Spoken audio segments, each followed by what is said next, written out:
I never left you. I never just disappeared on you. I never just lied to you. I never not told you the truth about what was going on with me. And with the help of God and just staying focused, man, I promise you it's gonna get better. Do you apologize for like not being, I guess, as active or as present? Most definitely. Most definitely. That's why don't you say that stuff, man? Because, you know. So real quick, man, the teardrops. Yeah. Killer? I don't want to speak on none of that. Well, I mean, so let me ask this. I don't want you to incriminate yourself or anything like that, but I had a time in my life where I came up and I was in the streets and I had to protect myself. Was it self-defense? What type of situations would arise? People are curious, like in the streets, you know, what type of situation would happen to where you'd have to do something like that? Maybe something as petty. So, I mean, I've talked to several people who have done that action on this channel. Do you like ever have any problems like sleeping at night or anything like that? Yeah, probably about a week ago, man. What's up, YouTube? Go ahead and smash that like button. Also, if you like the video, share. It helps to spread it in the algorithm. Now, back to the content. What's up, YouTube? Atlanta Street Interviews out here with another one. So we got my man out here today. How you doing today, man? I'm good. All right. So are you homeless? Yes. All right. And so how old are you? I'm 39. 39. All right. And so how long have you been homeless? I've been dealing with homelessness since I was 11 years old. Okay. And so, I mean, 11 years old, obviously you've had some points where you've had some type of roof over your head, right? Yeah. Okay. So when was the last time you had like a roof over your head? The last time I had a roof over my head would be technical, I say about a good 2 years ago. About 2 years ago? Yes. So what was it that happened 2 years ago that caused you to become homeless again? I fell back into my drug addiction. Okay, what drugs? Crack cocaine. Crack, all right. And so, I mean, when was the first time, what age were we when we first smoked crack? Man, I knew about drugs coming out the womb, man. So, you know, I was always surrounded by a drug atmosphere, whether it be marijuana, whether it be PCP, whether it be cocaine. My first time indulging actually in a drug, I would say about 19. In crack? 19. Okay. So, me and you, we're the exact same age, okay? Yes. And so I know that you grew up in a time when we knew good and damn well what a crackhead was and how embarrassing smoking crack was and what it led to you becoming. Yeah. So what was it that made you smoke crack at 19? Man, depression, man, missing my family, man. I actually give you the story of when the first time it happened. I had found myself in a situation where I didn't have nowhere to go. My family, my mother passed away when I was 16. I'm not really close to my father. So I was really staying on the street. And I had met a guy, I ain't gonna speak his name right now, but he said he would show me how to survive out here. And it went to panhandling and doing odd jobs and stuff like that, but he was a crack smoker. And one day he was sitting there doing what he do, and I was like, man, let me hit that shit, man. He was like, nah, man, you ain't just a whole nother world right here, man. You don't want to be involved with this, man. So I actually, I kept bugging him, and he gave it to me. And that was the takeoff to another world, man. For a long time. For a long time. See, you just begged for it. Like I begged for. I called myself begging for something that was comforting. I wanted something besides what I was going through. I was tired. Hey man, you know what? I think you just really hit the nail on the head with that, man. You literally just sat here and self-diagnosed yourself, man. That's amazing. I would agree 100%. I would agree 100%. All right. Do you have any kids? Yeah, I have a 15-year-old. 15-year-old? Have you ever been married? No. No? All right. And so the 15-year-old, where does he or she live? Louisiana. Louisiana? Okay. Is that where the mom's at? Yes. Okay. So I'm hearing this New York accent. Is that where you from? From DC. What? Yeah. Man, that ain't no DC accent, man. DC, Southeast DC. When you just said Southeast, yeah. Now that sounds like DC.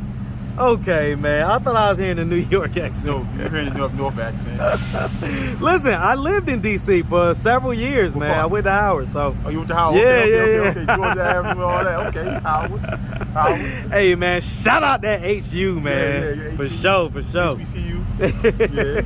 Yeah. All right. So, okay, well, I mean, that brings us to that point. So let's just start from the beginning. Where are you from? From DC. Hey, man, shout out that DC, man. Shout out the whole DMV. Yeah, the whole I DMV. love it, man. Baltimore. But DC you know is what I'm specific, saying? though. DC is specific. Say DC beat all of them. Say forget Baltimore, forget Virginia, DC. DC. All right, and you're from Southeast, huh? Southeast. Southeast.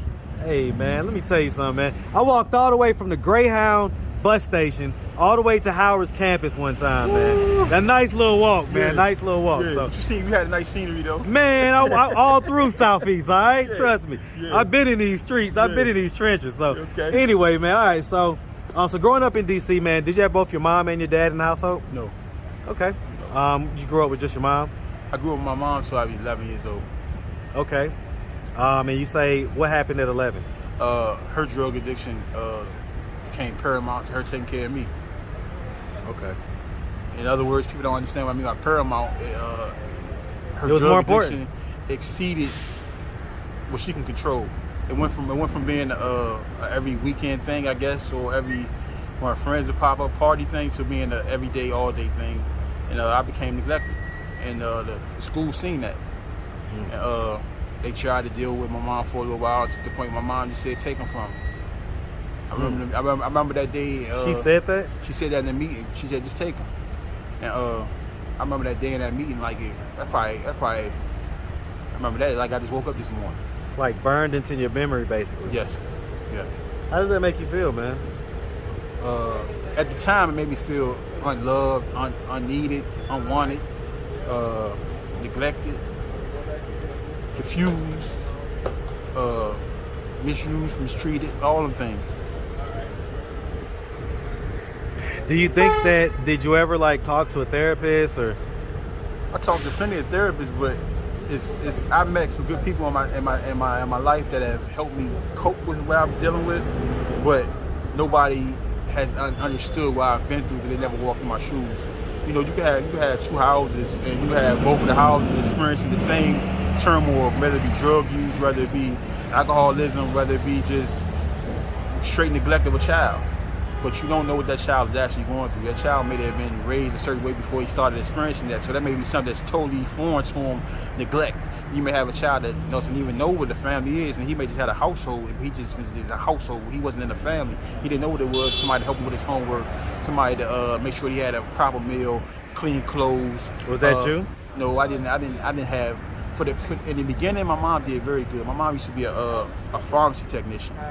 So before the addiction came, I didn't know about neglect. I had my favorite cereal, my own TV, my own radio, my own bedroom. I had a nice life. And what drug was she addicted to? Crack cocaine. Right.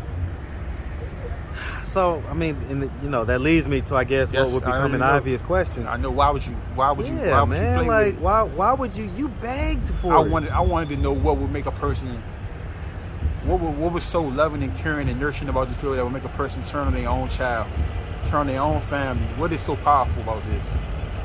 And essentially, I didn't know I was going to be going through all this that I went through. So, I mean, that leads me to, the next question.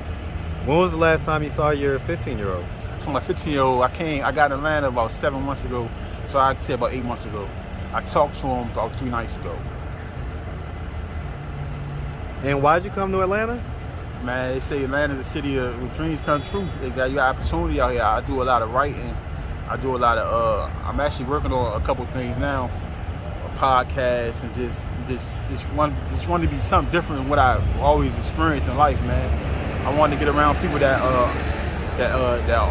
not artistic, but artistic. They use the arts. They like arts. They like paintings. They like music. They like film. They like. Have you found that? Yeah, I got a situation right now where I'm dealing with Speech Sports Radio. It's a podcast too. We're in the stages now of developing a program for the people. Okay. All right. So I mean, okay. I guess. So I mean, if you had to rate your parenting, up to this point, if you had to give it a rating of 1 through 10, with 1 being completely deadbeat and 10 being super dad, what number would you give yourself? I'm gonna give it a 5, and the reason I'm gonna give it a 5 is because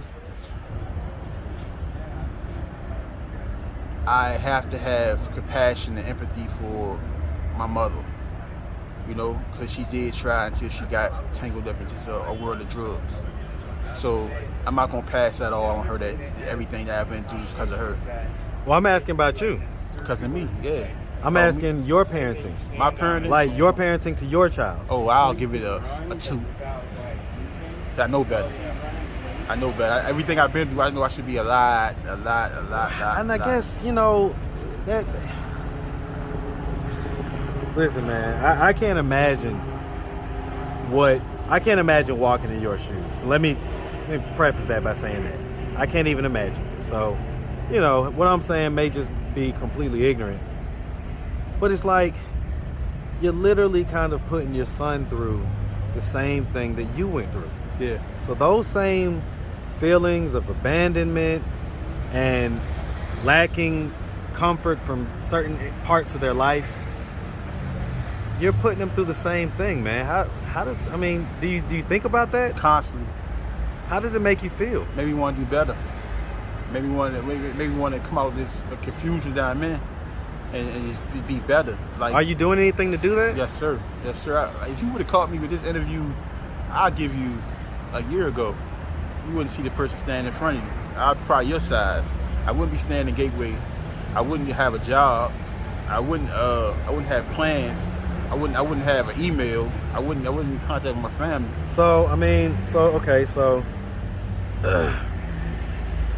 When was the last time you smoked crack? Oh man, that's been about a year now. About a year? Yeah. Definitely congrats on that, man. Definitely congrats on that. So if you could give your son any message, man, if he were to happen to one day come across this video on YouTube, and you said you give yourself a rating of 2 out of 10, so I can imagine kind of maybe what his experience has been like. He's 15, he's gonna grow older. Yes. His perspective will change. Say whatever's on your heart, man. Look him dead in the camera and talk to him, man. Man, I love you. Our life that we'll be experienced together going through this. It's been like, I've been trying. It's been difficult at times.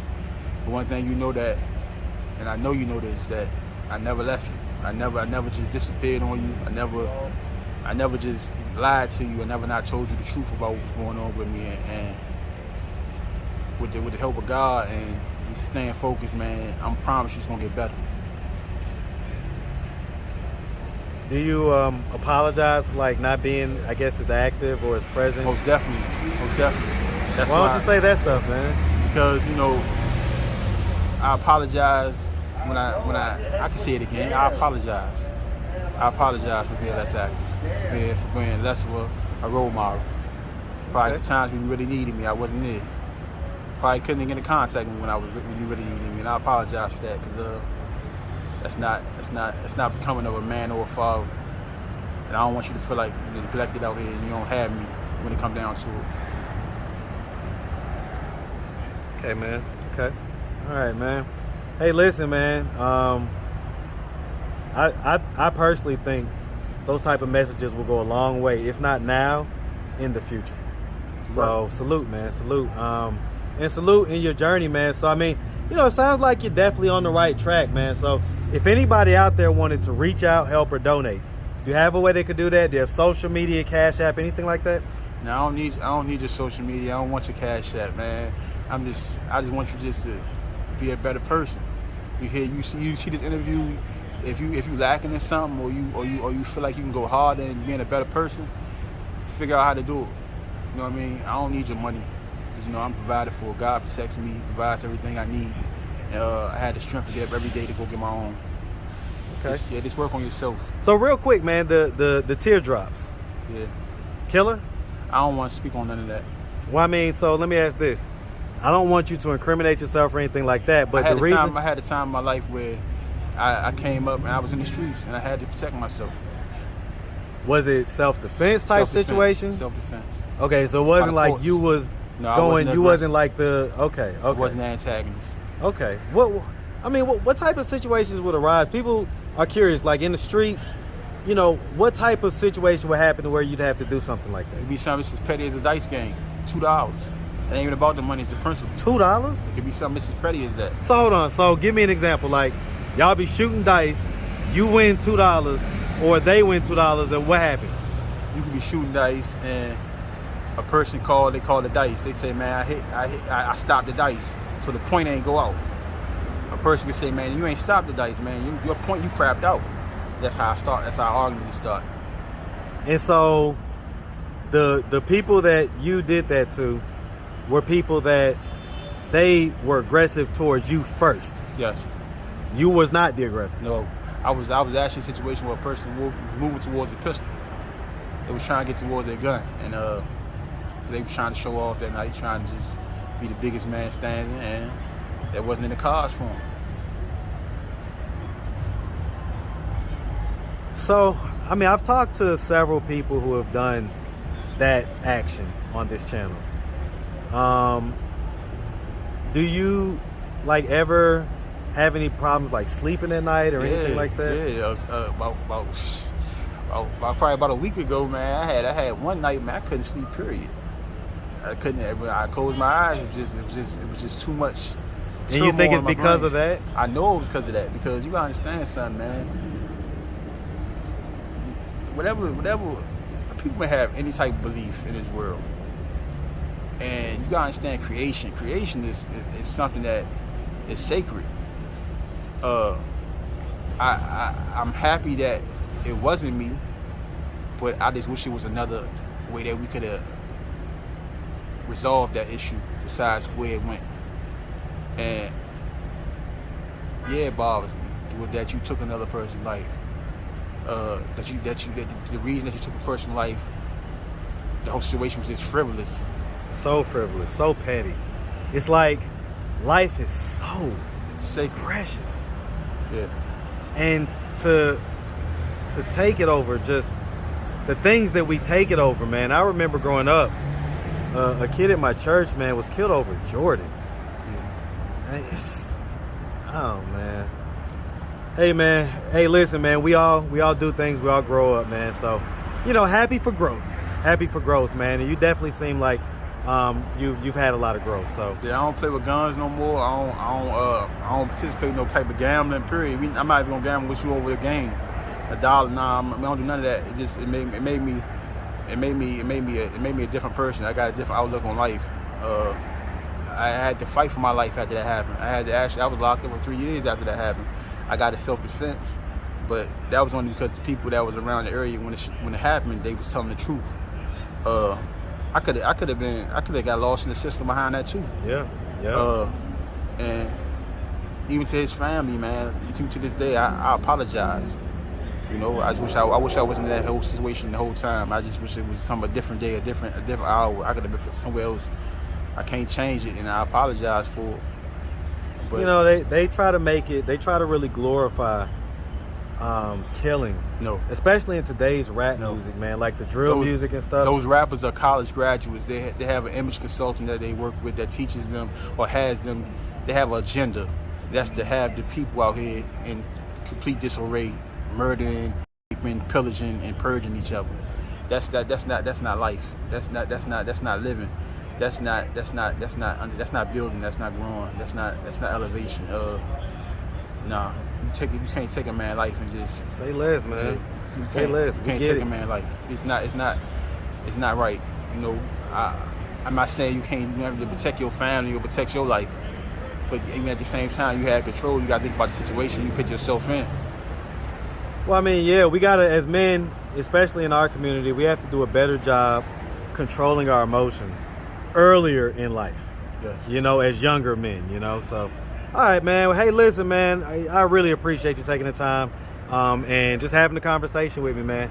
And we really want you to be safe out here and wish you nothing but the best, all right? Okay. All right, man. Make sure you have a good one, all right? You too, bro. My boy.